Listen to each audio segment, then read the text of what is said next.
생물과 환경 봅시다. 생태계를 구성하는 요소.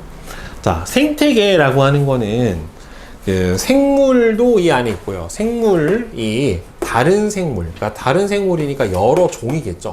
생물 여러 종과 주변 환경, 그러니까 살아가는 서식 환경과 서로 영향을 주고받으면서 살아가는 전체 시스템, 이거를 생태계라고 얘기를 해요. 그러면 일단은 각 종이 여러 종들이 있을 거고, 그 종에 있는 한 마리를 뭐라고 하냐면은 개체라고 얘기를 해요. 그래서 독립적으로 생명 활동을 할 수 있는 하나의 생명체를 개체라고 해요. 그 다음에 이 같은 종이, 이거 고라니야? 사슴이야? 고라니처럼 생겼지, 꼭. 사슴 호소인인가? 고라니? 그 다음에 같은 종이 일정 지역에 사는 같은 종의 개체들의 무리를 뭐라고 불러주냐면 개체군이라고 해요. 그러면은 여러 종의 개체군들이 막 모여 있겠죠. 그렇죠? 그리고 이 개체군은 뭐로 나눠지겠어요? 생태적 지위에 따라서 생산자도 있을 거고, 소비자도 있을 거고, 뭐도 있을 거예요? 분해자도 있을 거예요. 그러면 이 여러 개체군들이 모여 있는 거를 뭐라고 하냐면은 군집이라고 얘기를 해요. 그러니까 군집 안에는 여러 종이 같이 모여서 살게 되는 거고, 이 군집을 이뤄야 이 군집 안에서 뭐가 형성이 돼요? 먹이, 사슬이 형성이 될 수가 있어요. 예, 먹이, 사슬이. 자, 그 다음에는 얘네들이 살고 있는 요 외부 환경까지를 포함을 해서 뭐라고 불러준다? 생태계라고 불러주게 됩니다.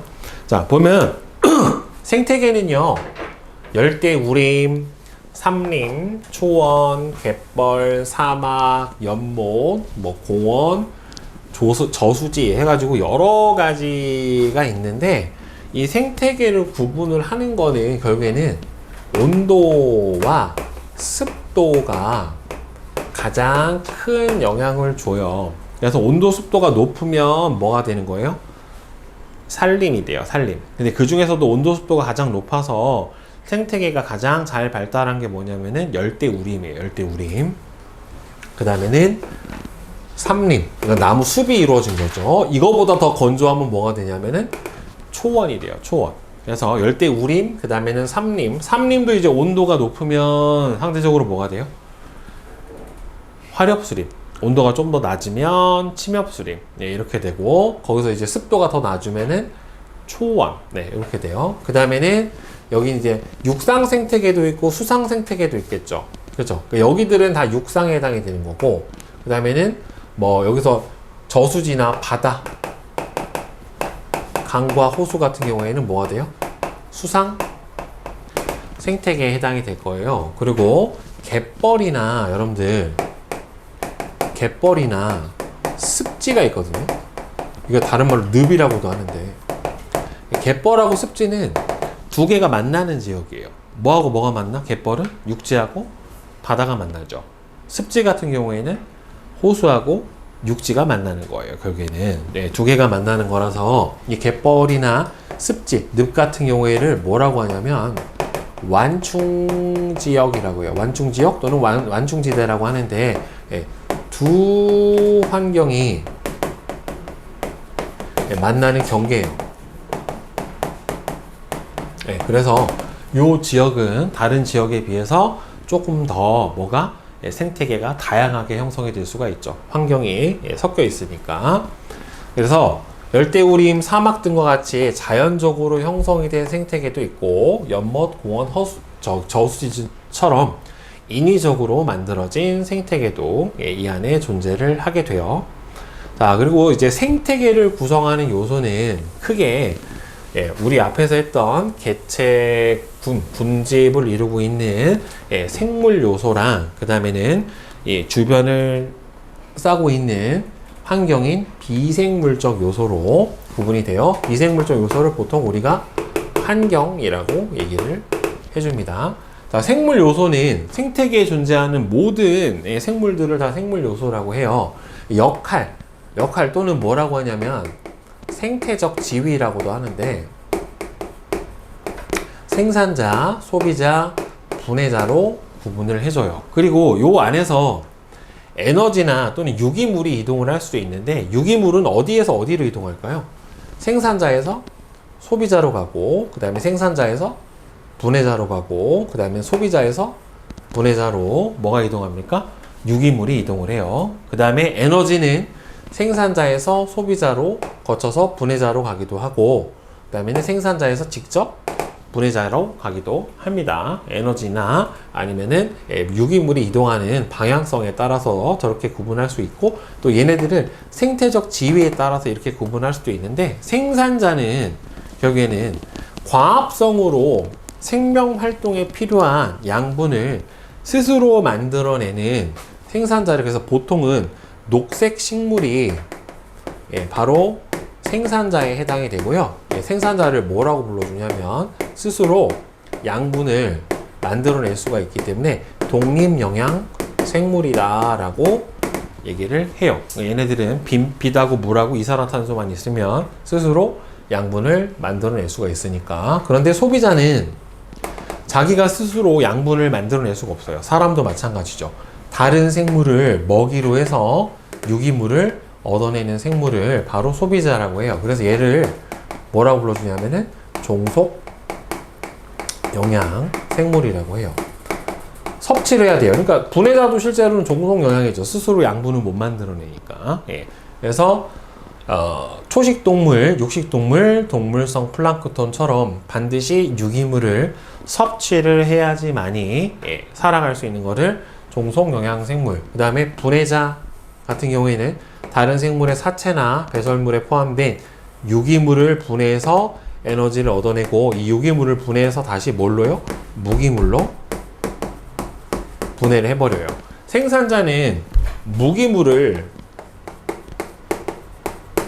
유기물로 합성을 해주는 거고, 분해자 같은 경우에는 유기물을 분해해서 무기물로 만들어줍니다. 그리고 비생물적 요소는 여기를 둘러싸고 있는 환경 요인인데, 요 안에는 빛, 온도, 물, 토양, 공기 이런 것과 함께 추가적으로 뭐도 있을 수 있냐면은 무기 환경, 이거를 다 합쳐가지고 무기 환경이라고 얘기를 해줘요. 왜? 얘네들은, 생물들은 기본적으로 다 뭘 포함하고 있겠어요?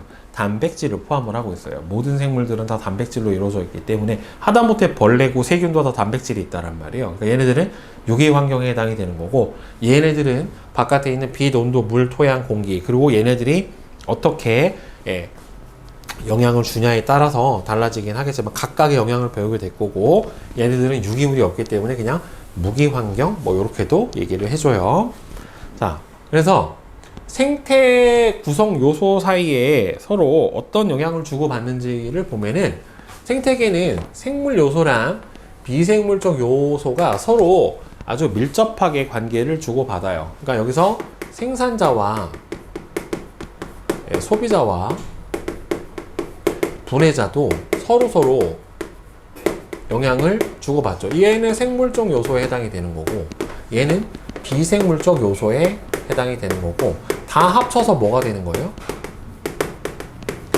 생태계에 해당이 되는 거란 말이에요, 결국에는. 그래서 이 생산자, 소비자, 분해자 사이에는 서로 먹고 먹히는 포식, 피식 관계가 가장 큰 영향을 주게 되고요. 이 상태에서 또 기생이나 공생 같은 관계로 서로 영향을 주기도 해요. 그런데 비생물적 요소인 이 환경하고 생물적 요소 사이에도 영향을 주고받는데, 환경이 생물적 요소한테 영향을 주는 거를 이제 뭐라고 불러주냐면은 우리가 작용이라고 불러주고요. 거꾸로 생물이 환경에 영향을 주는 걸 우리가 반작용이라고 얘기를 해요. 그래서 작용, 반작용을 통해서 환경이 그러니까 예를 들어서 이런 거죠. 빛이 숲을 우거지게 해줄 수가 있고요. 숲이 우거지면 숲 속의 기온은 초원, 보다는 더 낫다. 그늘을 지게 해주니까 이런 거는 작용, 반작용 관계. 그죠? 그리고 뭐 낙엽이 지면 토양이 더 비옥해진다. 썩어서 이러면은 낙엽은 생물이 환경에 영향을 주는 예다라고 볼 수가 있겠죠. 그렇죠? 그래서 환경과 그러니까 비생물적 요소랑 생물적 요소 사이에서도 서로 상호작용을 주고 생물적 요소 사이에서도 서로 어떻게 됩니까? 상호작용이 일어나게 돼요. 자, 개념 확인 문제 봅시다. 자, 1번. 자, 일정한 지역에 사는 같은 종의 개체들이 무리를 이루고 있는 것을 개체군, 같은 종이 모여 있는 거는, 그리고 여러 개체군의 무리를 군집이라고 얘기를 합니다. 생태계에서 구성하는 각 요소에 해당하는 예. 자, 일단 생산자인 거. 여기서 누가 있어요? 생산자인 거? 벼. 그죠? 그 다음에는 소나무, 민들레. 얘가 생산자에 해당이 되네요. 디귿, 치읓, 피읒. 그 다음에 소비자인 거. 이 중에서 소비자인 거는 토끼. 그 다음에는 여우, 멧돼지. 얘네가 바로 소비자에 해당이 되겠죠. 그래서 비읍, 이응, 지읒. 지읒을 어떻게 쓰는 거예요? 그 다음에 분해자인 거는 이 중에서 누구예요? 바로 버섯. 그 다음에는 곰팡이, 세균. 얘네들이 분해자에 해당이 되겠죠. 리을, 시옷, 키역이고 나머지 물, 빛, 온도가 무기, 환경에 해당이 될 겁니다. 비생물적 요소. 그 다음에 3번. 아이고. 자. 그림은 생태계 구성 요소 사이의 관계를 나타냈대요. 기역부터 디귿 중 어느 것에 해당이 되는가? 자. 얘가 환경이 생물에 영향을 주는 게 작용, 반작용이 니은이에요. 낙엽이 쌓여 분해되면은 토양이 비옥해진다. 이거는 뭡니까? 환경에 영향을 주는 거니까, 아니, 생물이 환경에 영향을 주는 거니까 니은. 토양의 양분이 풍부하면 식물이 잘 자란다는 환경이 생명에 영향을 주는 거니까 기역. 식물이 광합성을 활발히 하면 주변 공기의 조성이 바뀐다. 이거는 환경에 영향을 주는 거니까 니은. 가을에 기온이 낮아지면 은행나무 잎이 노랗게 변한다는 기역. 메뚜기 개체수가 증가하면 개구리의 개체수도 증가한다. 이거는 뭐예요?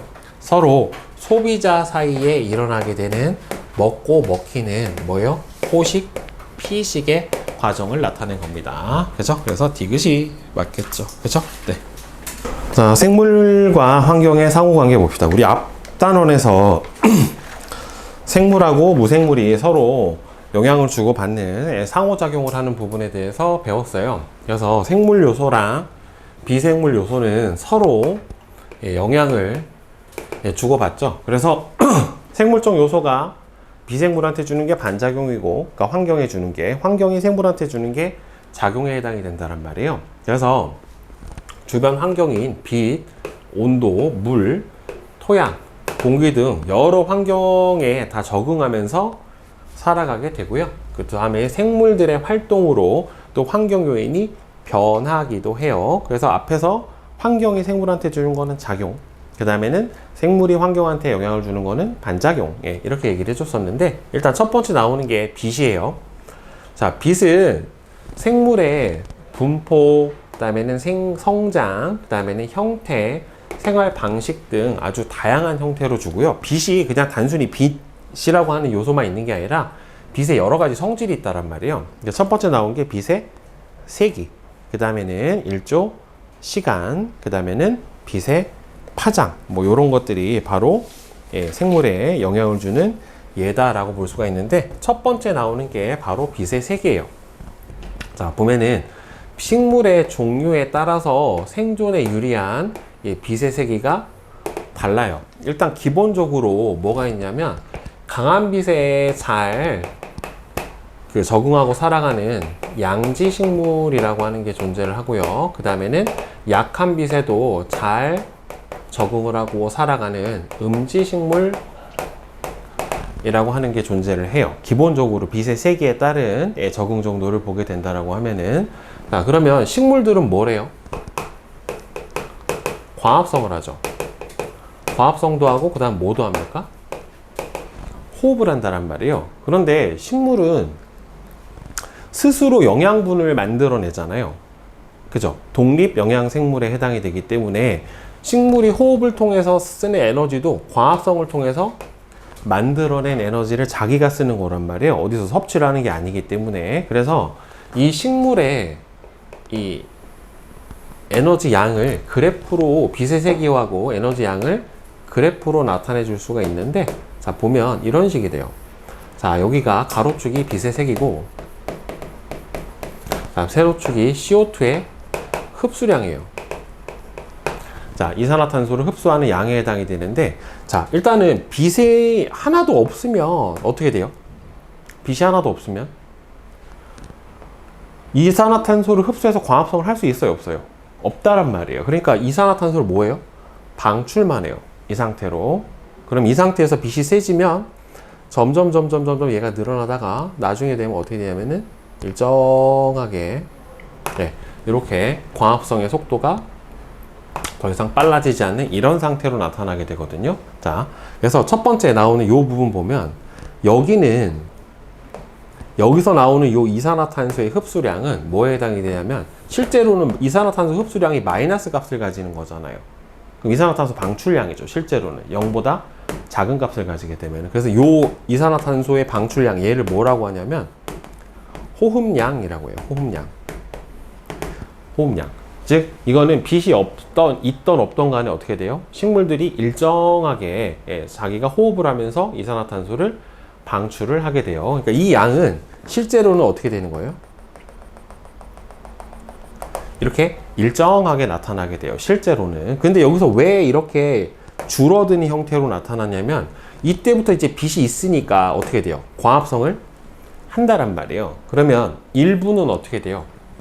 호흡량으로 계속 방출하지만은, 호흡으로 방출하는 이산화탄소를 일부 흡수해서 또 뭐 했어요? 광합성에도 사용을 한다란 말이에요. 그러면 광합성 양이 여기서부터 쭉 늘어나다가 여기 요 지점이 되면 어떻게 되냐면 이산화탄소의 흡수량도 없고 방출량도 없는 상태가 되거든요. 근데 실제로는 이때 아무것도 이산화탄소를 흡수도 방출도 안 하는 게 아니라, 그러면 광합성도 안 하고 호흡도 안 하는 게 아니라, 실제로 요 빛의 세기가 되면은 뭐가 되냐면 호흡량이랑 광합성량이 같은 거예요. 호흡량하고 광합성량이 같아서 실제로 밖에서 봤었을 때는 이산화탄소의 흡수도 방출도 없는 것과 같은 빛의 세기가 되는 상태인데, 예, 요거를 뭐라고 하냐면 요 빛의 세기를 우리는 보상점이라고 해요. 그러니까 보상점은 바로 호흡량하고 이 광합성량이 같아가지고 어떻게 되는 거예요? 외관상 이산화탄소의 출입이 없어 보이는 빛의 색이고, 그 다음부터는 빛의 세기가 세지면 광합성량이 점점 늘어나요. 늘어나다가 어떤 특정 빛의 세기가 되면은 여기서부터는 광합성량이 더 이상 늘어나지 않는 빛의 세기가 나와요. 이거를 뭐라고 하냐면 이때의 빛의 세기를 광포화점이라고 해요. 광합성량이 최대가 되는 빛의 색이 뭐라고 한다? 광포화점이라고 얘기를 해줍니다. 그리고 광포화점에서 만들어지는 요 흡수하는 이산화탄소의 흡수량을 뭐라고 하냐면 순광합성량, 또는 다른 말로 순생산량이라고 해요. 그러니까 이거는 순수하게 광합성만 한 양을 보면 이만큼이고, 그러면은 얘는 어떻게 돼요? 호흡량이잖아요. 그러면 실제로 이 호흡량이라고 하는 것도 자기가 만든 걸 쓰는 거란 말이에요. 그러면은 이 식물이 총 광합성을 한 양은 여기서부터 어디까지예요? 여기까지가 총 광합성을 한 양이고, 그 중에 일부를 호흡을 하는 데 쓰고 일부는 남아서 순수하게 생산을 한 양에 해당이 되는 거예요. 그래서 이 양을 뭐라고 하냐면 여기서 순생산량이랑 호흡으로 쓴 호흡량을 더해준 거를 총광합성량 또는 총생산량이라고 얘기를 합니다. 이거는 식물만 가지는 거예요. 순생산량에 뭐예요? 호흡량을 더해준 게 이 식물이 총생산한 총생산량이다 또는 총광합성량이다. 예, 이렇게 얘기를 해줍니다. 자, 이게 양지식물이라고 한다면 음지식물은 어떻게 생겼냐면 이렇게 돼 있어요. 네, 이런 식으로 나와요. 그러니까 음지식물은 양지식물에 비해서 뭐도 약해요? 보상점의 세기도 빛이 약해요. 왜? 조금 더 약한 빛에 어떻게 되기 때문에 잘 적응하고 살기 때문에. 그 다음에 광포화점의 빛의 세기도 어떻게 돼요? 좀 더 약해요. 예, 그래서 약한 빛에서도 약간 그늘진 데서도 잘 살 수가 있는 게 바로 뭐다? 음지식물. 좀 강한 빛에 잘 살 수 있는 게 양지식물. 이렇게 됩니다. 자, 그래서 이렇게 빛의 세기에 따라 식물의 종류가 이렇게 양지식물하고 음지식물로 빛의 세기에 적응하고 살아가는 애들이 달라지게 되고, 그 다음에 여기 이제 강한 빛에 적응한 식물이 바로 뭐예요? 이게 양지식물이에요. 저기서 설명한. 예. 빛의 세기가 강한 곳에서 잘 자라요. 그래서 입이 두꺼워요. 얘네들은 입의 두께 자체가 두껍습니다. 왜? 빛이 충분히 세니까. 예, 따라서 입이 두꺼워요. 울타리 조직이 발달해서 입이 두꺼워요. 대신에 입이 면적이 작아요. 예, 대표적으로 소나무나 자작나무 같은 침엽수림이 양지식물에 해당이 되고, 그 다음에 약한 빛에 적응한 식물을 음지식물이라고 얘기를 해주고, 음지식물은 빛의 세기가 약한 곳에서도 잘 자랍니다. 그래서 일반적으로는 얇고 넓어요. 그래서 얘는 면적이 넓고 대신에 잎의 두께가 얇아서 울타리 조직이 잘 발달을 안 했습니다. 약한 빛을 잘 효율적으로 흡수가 가능해요. 그래서 밤나무, 산세베리아, 보스턴 고사리 같은 얘는 뭐냐면은 화렵수예요. 화렵수. 얘네들은 침엽수림 이렇게 돼요. 그리고 여기 얘기한 것처럼 양지식물은 보상점하고 광포화점의 빛의 세기도 어떻게 나옵니까? 더 세요. 자, 그리고 한 그루 안에서도, 식물 한 그루 안에서도 강한 빛을 받는 잎하고 약한 빛을 받는 잎이 좀 나눠져요. 자, 이게 무슨 소리냐면, 예를 들어서 여러분들 나무가 한 그루가 있는데, 자, 이렇게 나무가, 자, 이렇게 한 그루가 있어요. 나무가 한 그루가 있으면 이 윗부분하고 이 아랫부분하고 태양 빛이 내려지면 이 윗부분은 어떻게 돼요? 빛을 그대로 잘 받죠. 근데 이 아랫부분이나 안쪽에 있는 잎 같은 경우에는 윗부분의 잎 때문에 뭐가 져요? 그늘이 진단 말이에요. 그러겠지, 상대적으로. 그치? 그러니까 이 아랫부분에 있는 잎은 위에 있는 잎보다는 빛의 세기가 더 어떻게 돼요? 약해요. 그러니까 아래는 상대적으로 약한 빛을 받게 되고 윗부분은 상대적으로 강한 빛을 받기 때문에 이 빛의 뭐가? 색이, 지금 잎에 같은 잎이라도 좀 두께하고 면적이 어떻게 돼요? 다르게 나타나요. 그래서 이 윗부분, 상단 부분에 있는 잎은 어떻게 나타내냐면 이렇게 강한 잎을 받는 잎을 뭐라고 하냐면 양엽이라고 해요. 양엽. 예, 빛의 세기를 많이 받는 잎, 양엽. 그다음에 약한 빛을 받는 잎을 음엽이라고 해요. 음엽.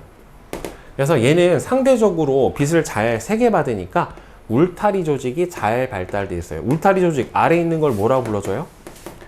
해면 조직. 그죠? 이렇게 불러주는데, 울타리 조직하고 해면 조직에는 뭐가 많아요? 엽록체가 많아요.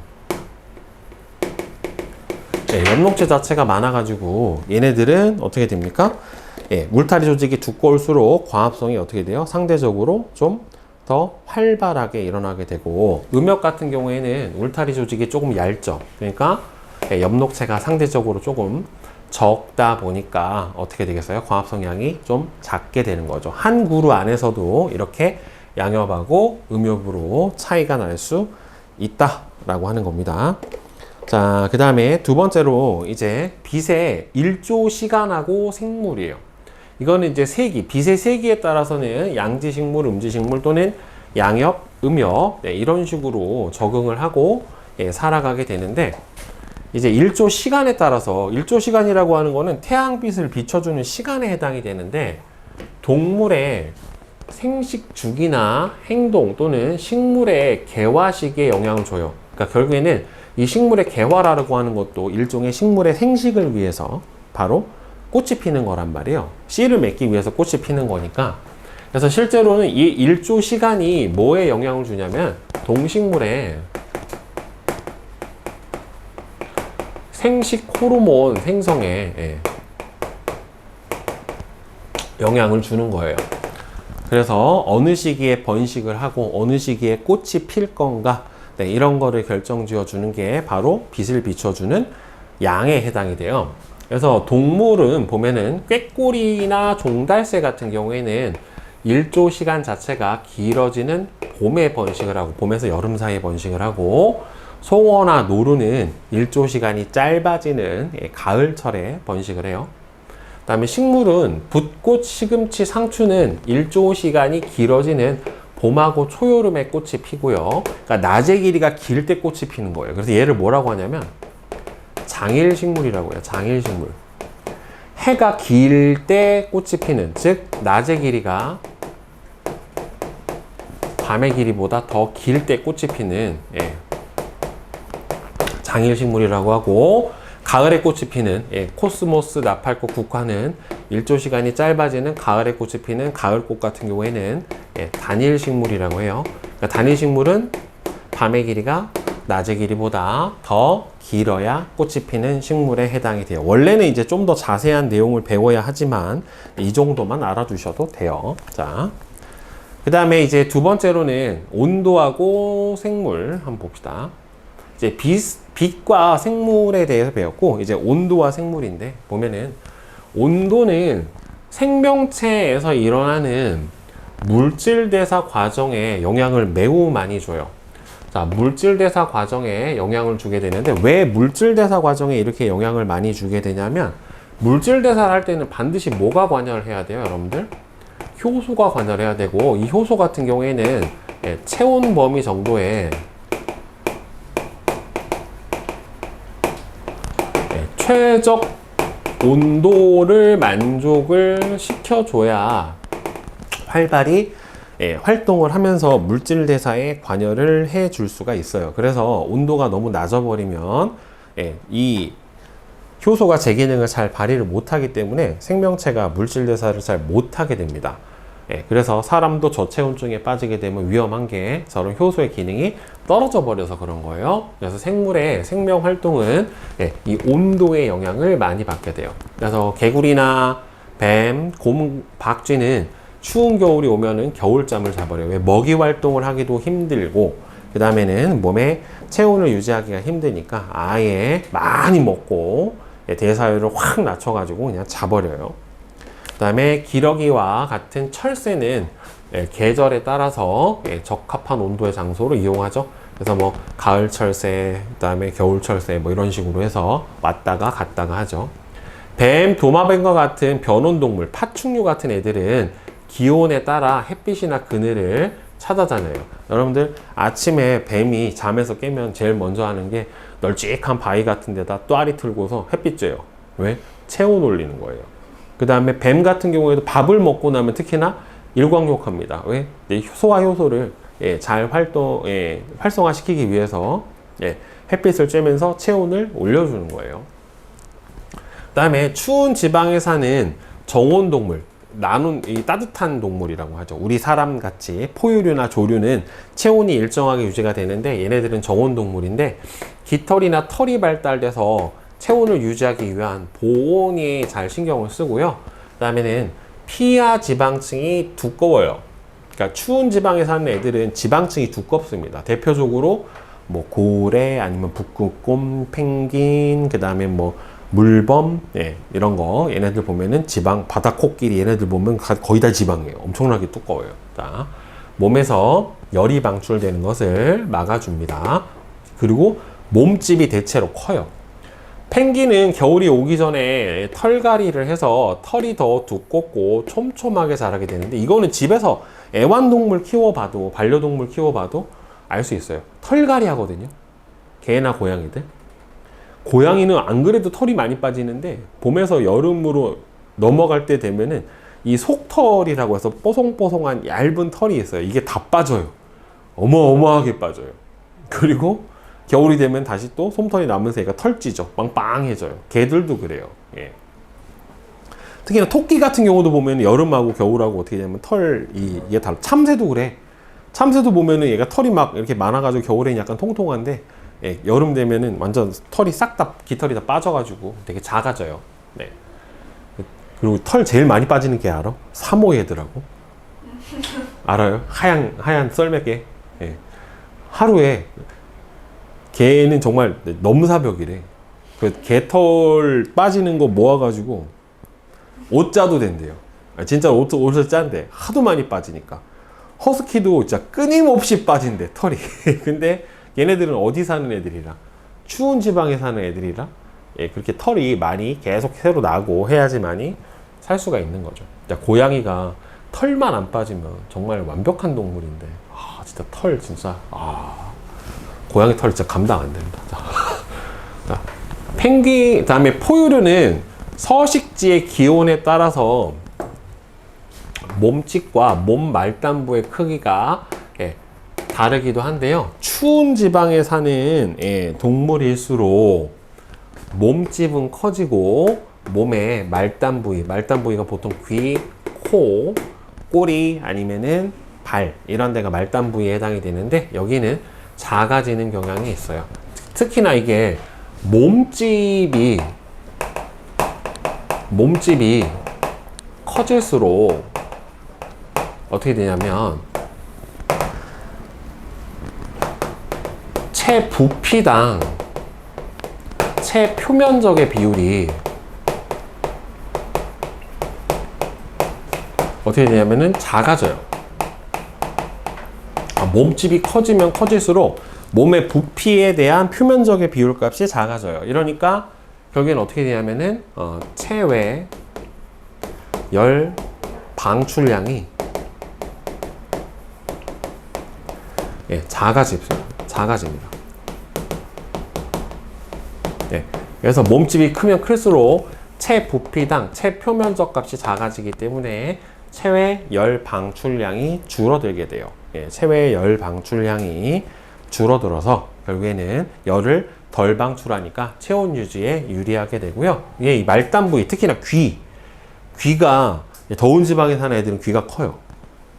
그래서 귀가 보통은 아주 얇은 피부로 되어 있기 때문에 이 귀를 통해서 어떻게 됩니까? 열을 많이 방출하게 돼요. 그래서 사막여우, 북극여우 보면은 귀가 대단히 차이가 많이 나죠. 그리고 북극곰도 보면 여러분들 반달가슴곰 보면은 귀 어때? 반달가슴곰 귀 좀 크지? 이렇게 크진 않지만 하여튼 반달가슴곰 보면은 귀가 그래도 귀가 있구나라고 하는 생각이 들잖아요. 곰 귀가 이렇게, 그죠? 근데 북극곰은 진짜 귀 진짜 조그매요. 요만해요. 귀가 있는, 북극곰 귀 그려진 거 본 적 있어? 거의 얼굴만 그리지 귀 안 그려놓잖아요. 새끼도 보면 귀가 되게 조그매요. 왜냐면 귀가 크면 뭘 많이 뺏기니까? 열을 많이 뺏기니까 곰 자체의 귀가 되게 작아요. 그 다음에 이제 식물도 보면은 기온이 매우 낮은 툰드라는 어디 지역을 툰드라라고 하냐면은 한대 사막이에요. 사막.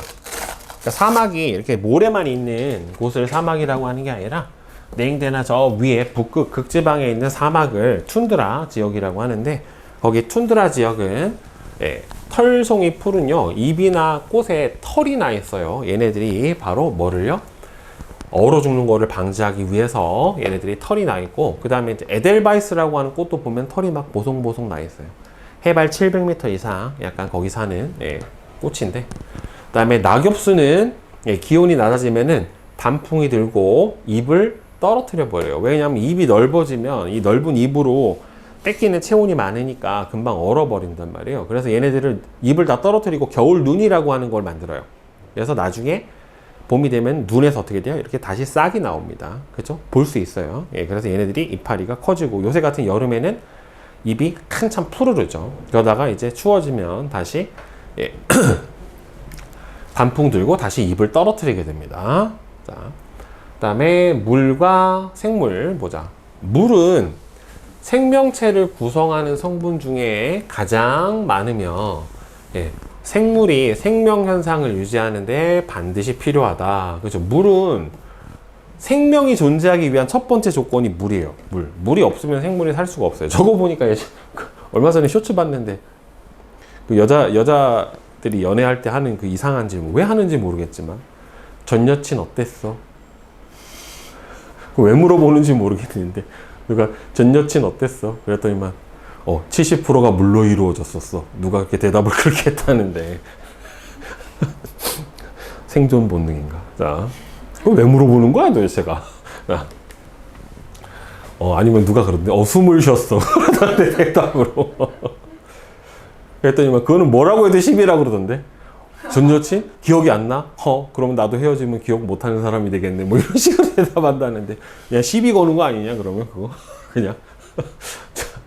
생명체를 구성하는 성분 중 가장 많으며, 생물이 생명 현상을 유지하는데 반드시 필요해요. 왜냐하면 물은 비율도 크고, 그래서 체온 유지에도 유리하고, 그다음에 물은 많은 영양소를 녹여서 또 이동을 시킬 수가 있기 때문에 물은 생명체한테 대단히 필수적입니다. 자, 그래서 일단 동물을 보면 육상에 사는 동물은 몸속의 수분이 손실되는 것을 막는 방법으로 적응을 했어요. 그래서 파충류 같은 애들 보면 몸 표면이 비늘로 덮여 있죠. 악어도 그렇고, 뱀도 그렇고, 그 다음에는 뭐 도마뱀도 그렇고, 그 다음에 조류하고 파충류의 알은 단단한 껍질로 쌓여 있는데 그 이유가 내부에서 수분을 방지하기 위해서 그래요. 여러분 오래된 달걀 보면은 그래서 삶잖아.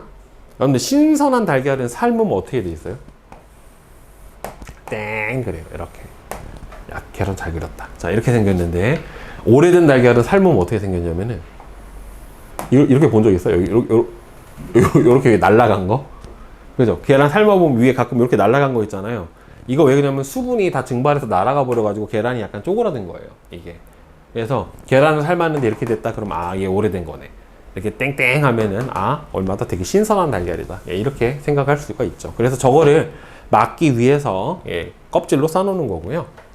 곤충은 몸 표면이 키틴질이라는 걸로 알려져 있어요. 그래서 어떻게 돼요? 반짝반짝하죠. 곤충 애들 보면은 별로 유쾌하지 않은 광택이죠. 굳이 저런 것들이 광택이 있을 필요가 있나 싶은데, 그죠? 특히 바퀴벌레도 보면 되게 반짝반짝하잖아요, 애들. 그지? 불쾌해요. 그죠? 개미도 반짝거리잖아요. 보면 광택이 있으니까. 사막에 사는 포유류는 농도가 진한 오줌을 배설을 해요. 그러니까 왜 농도가 진한 오줌을 배설을 하냐면 결국에는 오줌으로 배출되는 수분을 최대한 어떻게 하는 거예요? 재흡수를 해주는 겁니다. 최대한 재흡수를 해서 오줌으로 빠져나가는 수분의 양을 최소화 시켜주게 돼요. 자, 그 다음에 식물은 적응하는 서식지에 따라서 몸의 구조가 달라요. 그래서 이게 건조한 환경에 살수록 뭐가 잘 발달하냐면은 식물은 뿌리가 잘 발달합니다. 즉, 건조한 환경에 서식하는 식물일수록 뿌리가 잘 발달해요.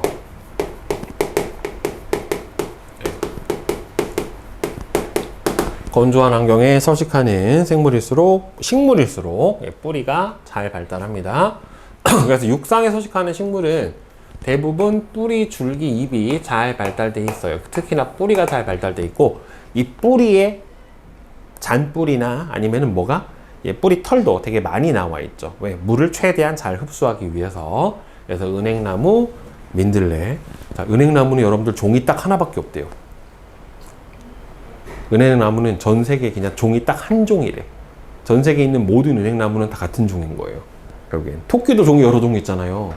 사람도 인종이 여러 종 있고. 근데 종이 딱 하나래. 자, 그 다음에 물에 서식하는 식물은 물이 풍부한 환경에 서식하는 수생식물은 관다발이 물이나 양분이 이동하는 통로인데 이것도 잘 발달할 필요가 없고 왜? 물이 지천이니까. 그 다음에 뿌리가 잘 발달을 하지 않아요. 그래서 보통 뿌리가 가짜 뿌리가 있어요. 헛뿌리. 뿌리는 있는데 뿌리 역할을 안 해. 물을 굳이 흡수할 이유가 없으니까. 통기 조직이 발달해서 대신에 공기가 잘 통해서 산소와 이산화탄소를 교환하면서 물에 잘 뜰 수 있어요. 수련, 생이가래, 불의 옥잠 이런 거.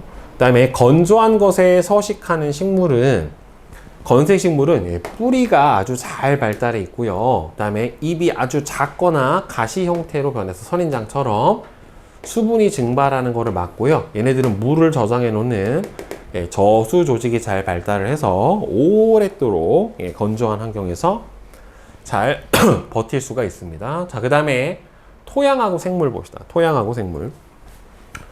토양은 흙이고 수많은 생물이 살아가는 서식지예요. 자, 수많은 생물이 살아가고 있는 서식지에 해당이 되고, 토양의 무기염류, 공기, 수분 함량들은 생물, 특히나 식물한테 아주 영향을 많이 줘요. 그래서 여러분들 왜 소금 중에 함초 소금이라고 들어봤죠? 바닷가 근처에 사는 염분이 많은 땅에 사는 식물이거든요. 함초는 고농도의 염분을 저장하는 조직이 발달해서 수분을 잘 흡수를 합니다. 삼투압으로 인해서 수분을 흡수해 줄 수가 있고, 그 다음에는 그래서 짜요. 제가 먹어보면 함초는. 그 다음에 토양의 깊이에 따라 공기의 함량이 달라요. 그러니까 이게 토양이 표토가 있고 더 들어가면 아래쪽에 심토가 있을 텐데, 바깥쪽은 아무래도 공기가 다니까 산소가 많은데, 안쪽으로 들어가서 거의 막 진흙같이 이렇게 빽빽한 흙을 갖고 있는 상태가 되면은 여기는 산소가 거의 없어요. 그래서 이 표토, 이 근처, 지표 근처에서는 산소 호흡을 하는 호기성 세균이 많고요. 그 다음에 이렇게 깊은 곳에는 산소 없이 무산소 호흡을 하는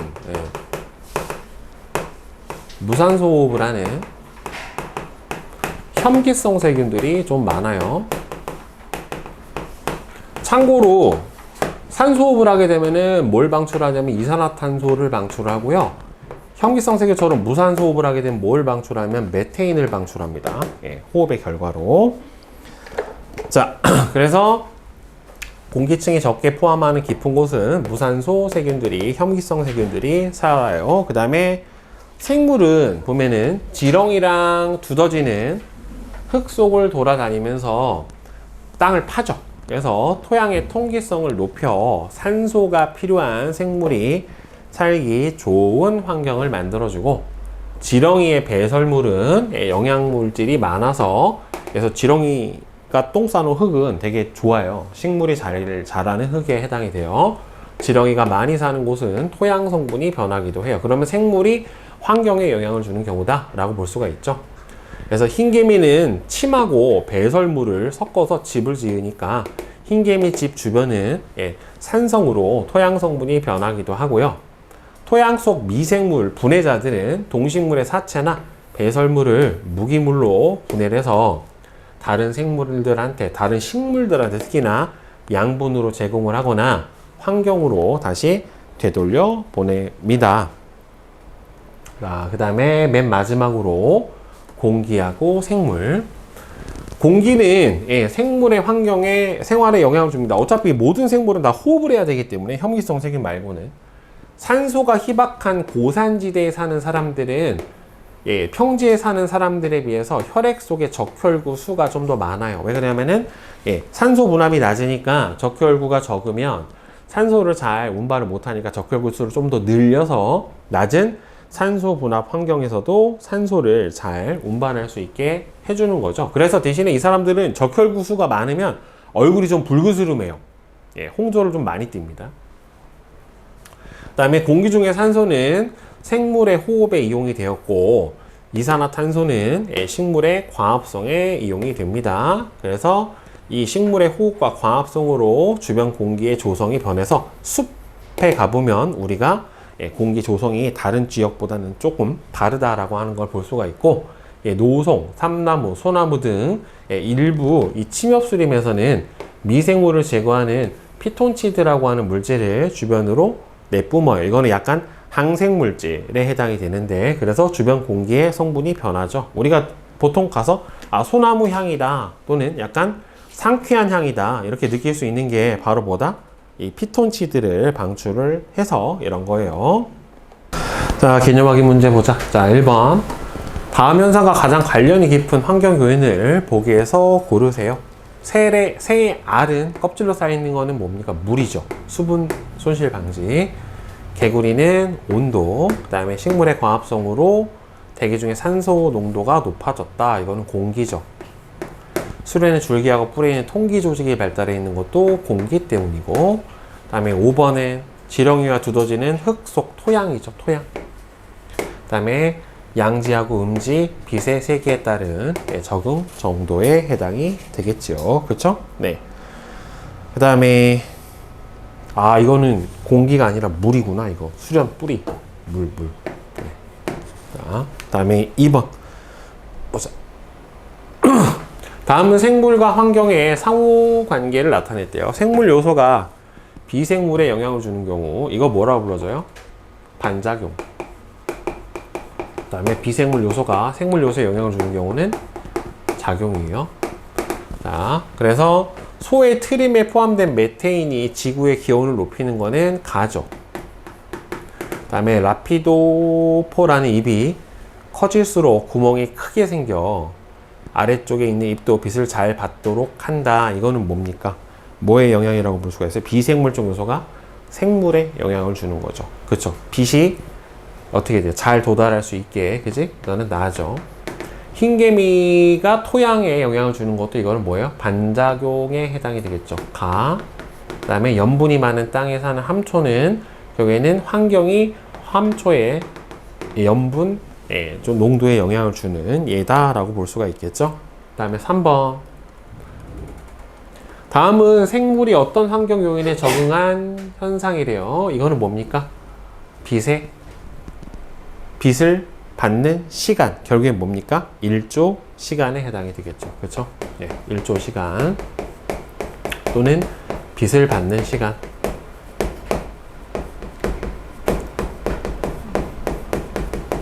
그 다음에 4번.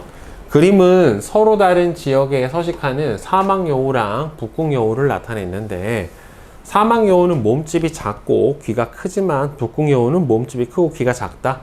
그러니까 뭐예요? 온도죠, 온도. 네, 체온을 손실을 잘 하지 않기 위해서 이렇게 변한 거고. 5번.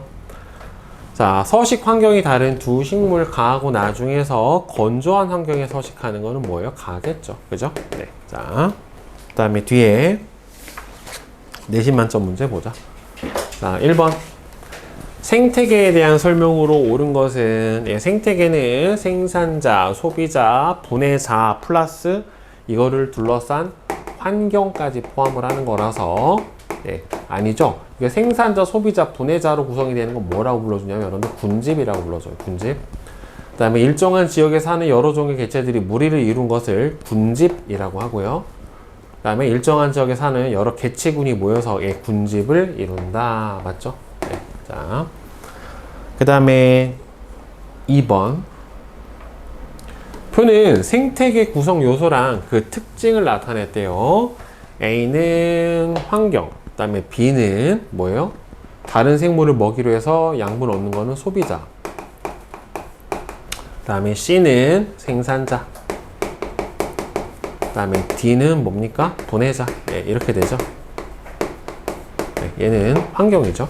A는 물, 온도, 토양, 세균은 분해자니까 여기서는 얘는 포함이 안 되고, B는 유기물이 이동하는 단계에 따라서 1차, 2차, 3차 소비자로 구분을 해줄 수가 있죠. 그 다음에 버섯은 분해자니까 D에 해당이 돼야 되겠죠. 따라서 답은 2번만 맞네요.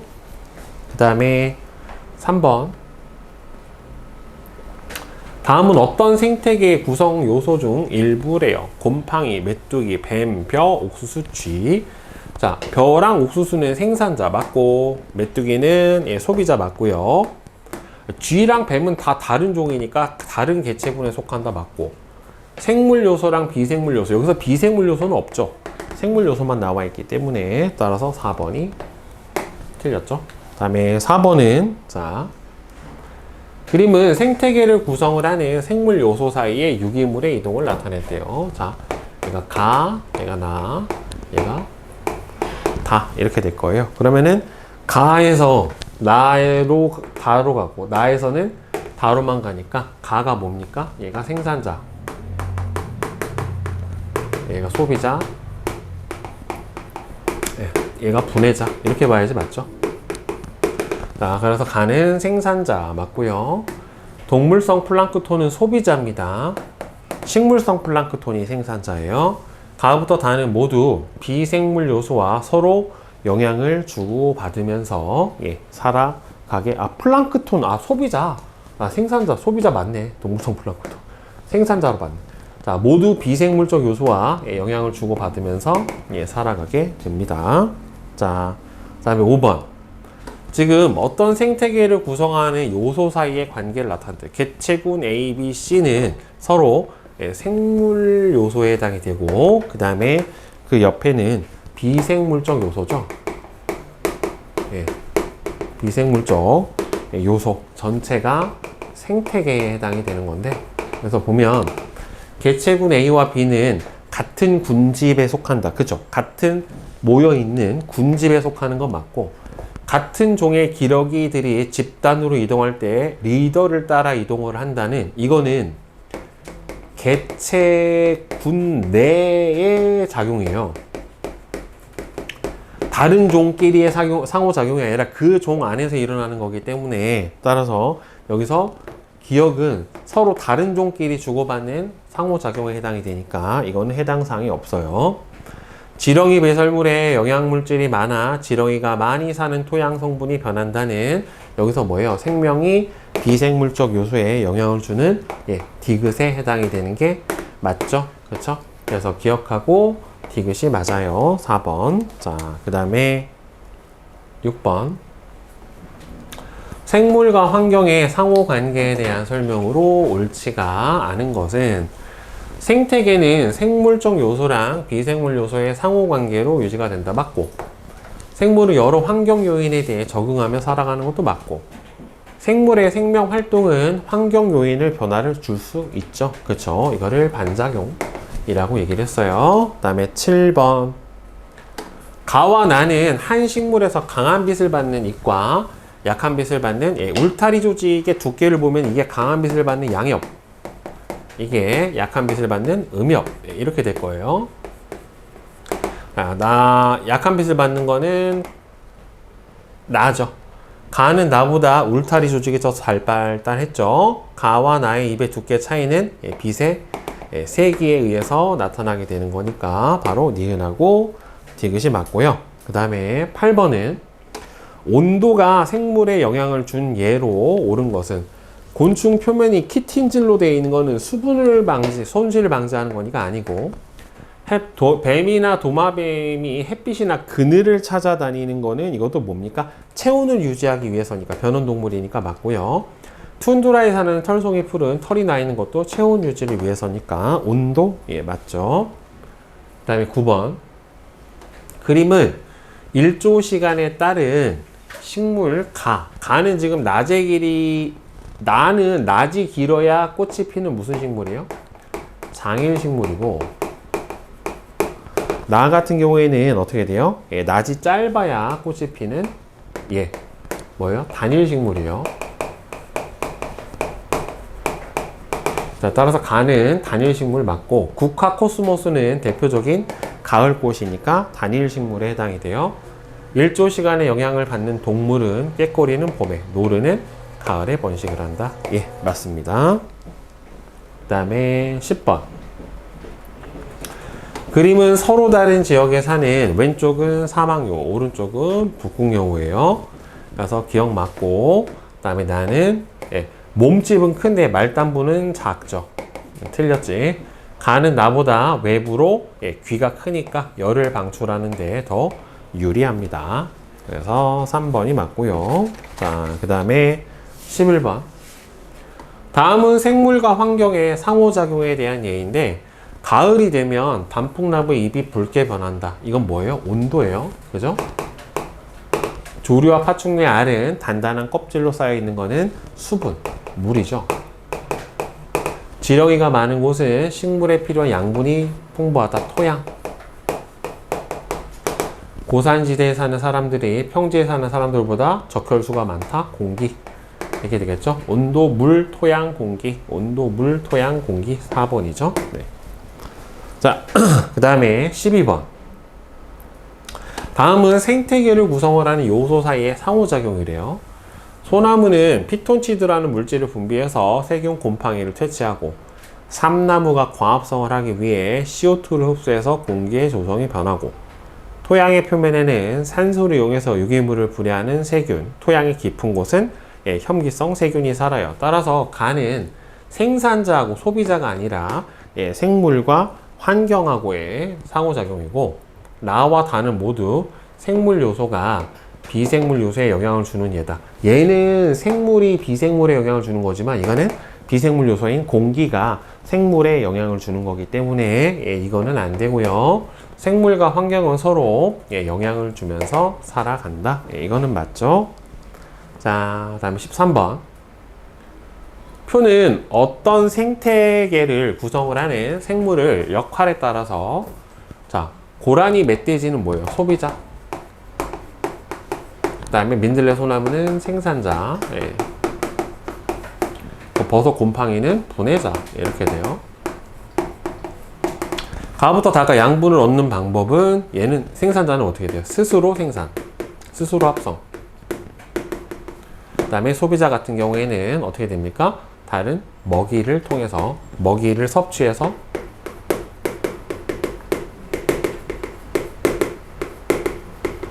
얻어내고, 그 다음에 분해자 같은 경우에는 사체, 낙엽, 그 다음에는 배설물을 분해해서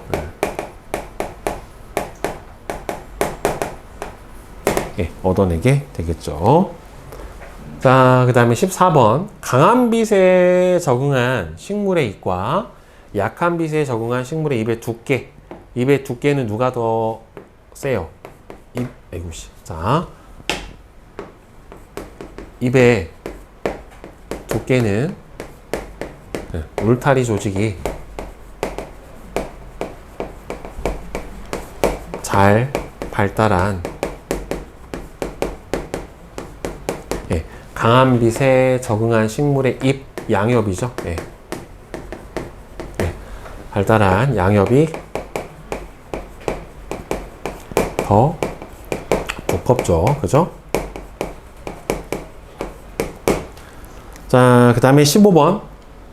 그림은 사막에 서식하는 선인장을 나타냈대요. 선인장의 가시는 무엇이 변한 구조입니까? 잎이 변했고, 이렇게 된 거는 선인장한테 어떤 이점이 있어요? 수분의 손실을 최소화할 수 있다라고 하는 특징을 가지고 있겠죠. 그 다음에 아메리카 사막 토끼하고 북극 토끼하고 봤는데, 약간 사막 토끼 좀 강해 보이지 않냐? 약간 포스가 좀 남다르지 않아? 약간 미국 토끼, 호주 토끼 봤어? 이만해. 토끼가 개 커.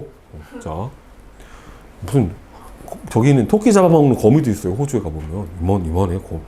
호주는 다 커, 이상하게. 자, 서식지에 따른 토끼의 몸의 형태에서 가장 큰 영향을 주는 요인은 온도죠. 온도.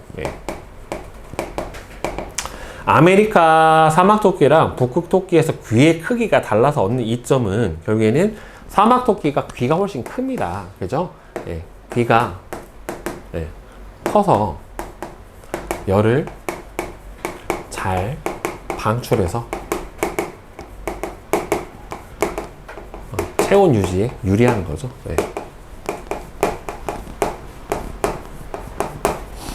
이렇게 대답을 해주면 되겠죠.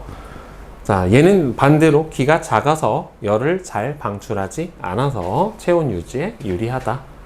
그 다음에 실력원 문제 봅시다. 자, 1번.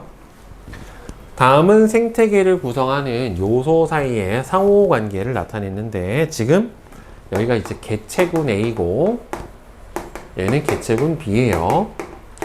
자, 개체군 A와 B끼리 상호작용. 이거는 개체군 내 상호작용에 해당이 돼요. 그러니까 여기서 이게 기역, 니은, 이건 디귿, 이거는 리을, 이렇게 될 텐데, 보면 개체군 B는 생산자, 소비자, 분해자로 이루어지는 게 아니라 개체군이면 한 종이기 때문에, 알겠죠? 생산자, 소비자, 분해자로 이루어져 있는 건 군집이에요. 군집.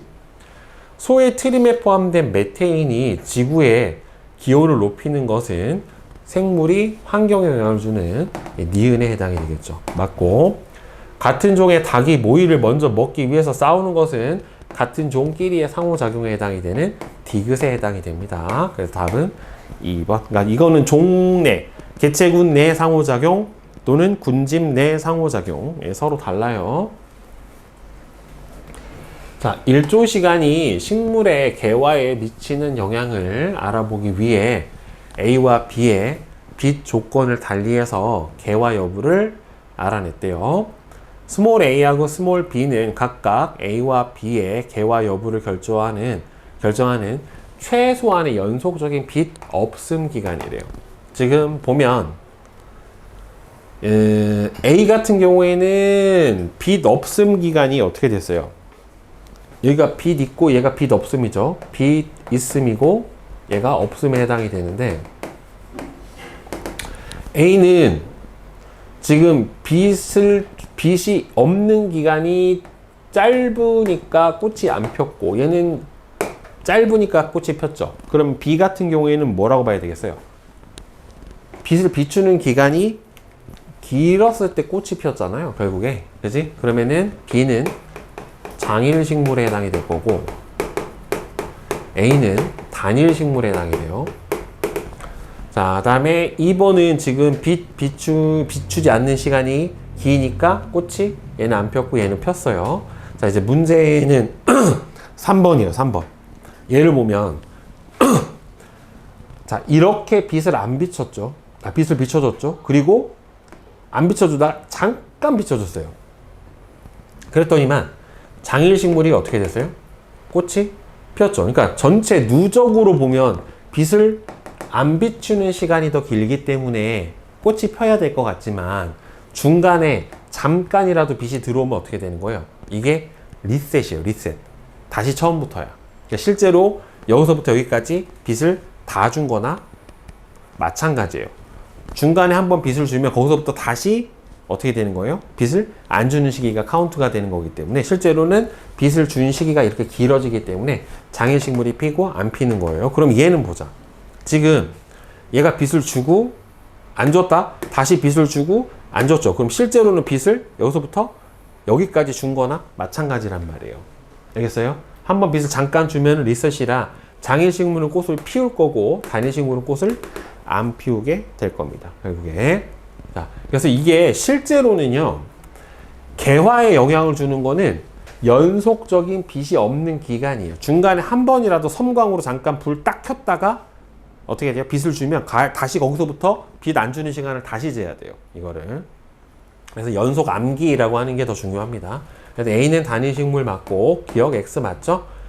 B는 빛 없음 기간의 총합이 아니에요. 연속이에요. 연속 빛 없음 기간이 이게 실제로는 개화를 하는데 가장 중요한 요소예요. 총 누적이 아니라 연속 시간을 기준으로 해줘야 됩니다. 자, 그 다음에 3번. 그린 가하고 나는 각각 위도와 온도에 따른 도마뱀의 평균 몸의 길이를 나타냈는데 지금 보니까 온도가 너무 높아지면은 도마뱀의 몸의 길이가 어떻게 돼요? 짧아지고 그 다음에는 위도가 점점 높아지면 어떻게 돼요? 도마뱀의 평균 몸의 길이가 커지죠. 그러니까 몸에 부피는 몸의 길이의 세제곱으로 채표면적은 몸의 길이의 제곱으로 계산을 한다. 그래서 선생님이 아까 일단 보면은 위도가 일로 가면 고위도잖아요. 고위도로 갈수록 일반적으로 온도가 어떻게 돼요? 낮아져요. 추워지니까. 결국에는 이 그래프랑 이 그래프랑은 딱 뒤집어 보면은 딱 맞는 그래프가 나와요. 결국에는. 그러니까 고위도로 갈수록 온도가 낮아져요. 그러니까 온도가 낮을수록 어떻게 돼요? 몸집이 커지죠. 그러니까 몸집은 커지는데 몸집이 커지는 거 대비해서 채표면적이 커지는 비율은 상대적으로 덜 커져요. 세제곱으로 커지고 제곱으로 커지니까. 그래서 결국엔 어떻게 되는 거예요? 선생님이 아까 처음에 설명을 했던 것처럼 몸집이 커질수록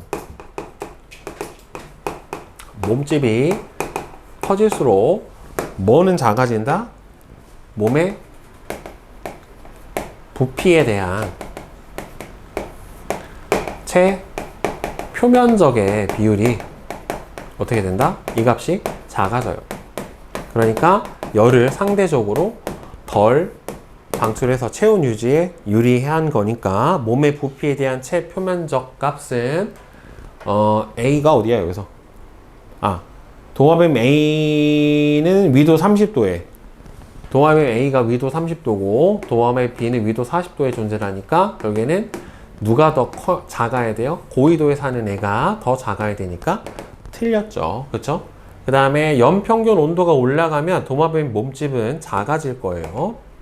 위도가 낮은 저위도에서 서식한 도마뱀일수록 열을 잘 방출할 수 있는 몸의 구조를 가지겠죠. 그래서 사이즈가 작아요. 오히려 약간 추운 데 사는 도마뱀이 더 크다. 네. 그 다음에 근데 왜 곤충은 더운 데 사는 애들이 큰지 모르겠어. 엄청 커요. 네. 오히려 추운 데 사는 애들은 곤충이 작아. 열대지방 가면 막 저게 벌레야? 싶은 게 있어요. 네. 그리고 호주는 이상하게 벌레가 엄청 커요. 거기는 약간 이상한 동네예요. 네. 자, 다음은 벼와 선인장에 대한 자료래요. 자, 뿌리가 물에 잠겨서 살아가는 벼는 뭐를 통해서? 뿌리를 통해서죠. 뿌리를 통해서. 그렇죠? 이거 뭐구나. 줄기에 있는 산소가 뿌리로 이동을 한다. 그럼 이건 통기 조직이네. 네, 통기 조직을 통해서 줄기와 잎에 있는 산소가 뿌리까지 이동을 하고요. 벼의 어떤 품종은 줄기까지 물에 잠기면 줄기가 급격히 자라면서 수면 위로 줄기와 잎을 내밀어서 살아남는데요. 선인장은 어디에? 저수 조직에 물을 저장을 해주죠. 그죠? 그러니까 A는 통기 조직, B는 저수 조직 맞고, 기공수가 적어 많은 수증기가 빠져나가는 것을 막고, 기공에서 빠져나간 수증기는 주변의 습도를 변화시킨대요. 그러면은 기억하고 니은은 이거는 환경이 생물한테 영향을 준 거고, 이거는 생물이 환경한테 영향을 준 거니까 서로 반대라 틀렸고, 가와 나에서 식물의 구조에 가장 큰 영향을 준 환경은 물이죠, 물. 그죠? 따라서 맞는 건 1번만 맞게 됩니다. 그죠? 네.